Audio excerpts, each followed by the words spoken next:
மகாநதி அடுத்த வர எபிசோடில் பார்த்திங்க அப்படின்னா விஜய் காவேரியை கூப்பிட்றதுக்காக காவேரி வீட்டுக்கு வந்திருப்பாங்க. ஆனால் பார்த்திங்க அப்படின்னா விஜயோட சித்தி வந்து பேசணுனால காவேரியோட அம்மா பார்த்திங்க அப்படின்னா காவேரியை விட மாட்டாங்க. அதனால் விஜய் அங்கேருந்து போக சொல்கிற மாதிரியே பேசிகிட்டு இருப்பாங்க. விஜயை பார்த்திங்கன்னா ரொம்பவே ஹர்ட் பண்ணி பேசுவாங்க. காவேரி இதை எல்லாத்தையும் கேட்டுட்டு தான் இருப்பாங்க.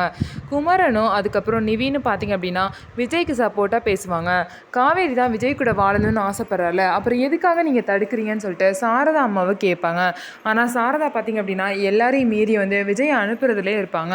காவேரிக்கு அங்கே போய் வாழ்ந்தா நிம்மதி இருக்காதுன்னு தெரிஞ்சும் என் பொண்ணை வந்து நான் அனுப்ப முடியாதுன்னு சொல்லிட்டு சாரதா அம்மா சொல்லுவாங்க. அங்கே என்ன காவேரியோட நிம்மதிக்கு குறைச்சல், என்ன நடந்துச்சுன்னு சொல்லுங்கன்னா அதையுமே சொல்ல மாட்டீங்க அப்படின்னு சொல்லிட்டு விஜய் கேட்குறாரு. விஜய் கிட்ட அவங்க பாட்டி பேசுனதையும் சித்தி பேசுனதையும் பார்த்திங்க அப்படின்னா வீட்டில் உள்ள எல்லாருமே மறைக்கிறாங்க. விஜய்க்கு மட்டும் அது தெரிஞ்சிச்சு அப்படின்னா அவங்க 2 பேரையும் சும்மாவே விட மாட்டார். அதனால பெரிய சண்டையாகும். அதனால விஜய் கிட்ட அந்த விஷயத்த சொல்லாமல் மறைக்கிறாங்க. காவேரியும் பார்த்திங்க அப்படின்னா மறைக்கிறாங்க.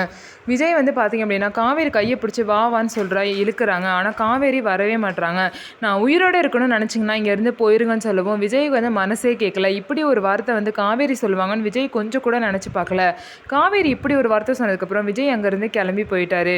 காரை வேற வேகமாக ஓட்டிகிட்டு போகிறாரு. காவேரி எதுக்காக அப்படி சொன்னா, நேற்று வரைக்கும் ஒழுங்காக தானே பேசிகிட்டு இருந்தா, திடீர்னு இப்போ ஏன் மாறுறான்னு சொல்லிட்டு அந்த குழப்பத்திலே விஜய் வீட்டுக்கு போயிட்டாரு. என்ன நடந்துச்சு அப்படின்னு சொல்லிட்டு தாத்தா கேட்குறாங்க. உடனே ரொம்ப நல்லவங்க மாதிரி விஜயோட பாட்டி வந்து காவேரி எங்கப்பா அப்படின்னு சொல்லிட்டு கேட்குறாங்க. எதுக்குமே பதில் சொல்லாமல் விஜய் வந்து ரூமுக்கு போயிடுறாரு. இப்படி வந்து விஜயை திரும்ப திரும்ப எல்லாருமே கஷ்டப்படுத்திட்டே இருக்காங்க. இதுக்கு ஒரு முடிவே இல்லை அப்படிங்கிற மாதிரி ஆயிடுச்சு. ஸோ எப்போ தான் காவேரி விஜய் கூட சேர போகிறாங்க அப்படிங்கிறத பொறுத்திருந்து பார்க்கலாம். நம்ம வீடியோ உங்களுக்கு பிடிச்சிருந்தா நம்ம வீடியோவை லைக் பண்ணிக்கோங்க. அதுக்கப்புறம் மறக்காமல் நம்மளோட சேனலை சப்ஸ்கிரைப் அண்ட் ஹைப் பண்ணிவிட்டு பாருங்கள்.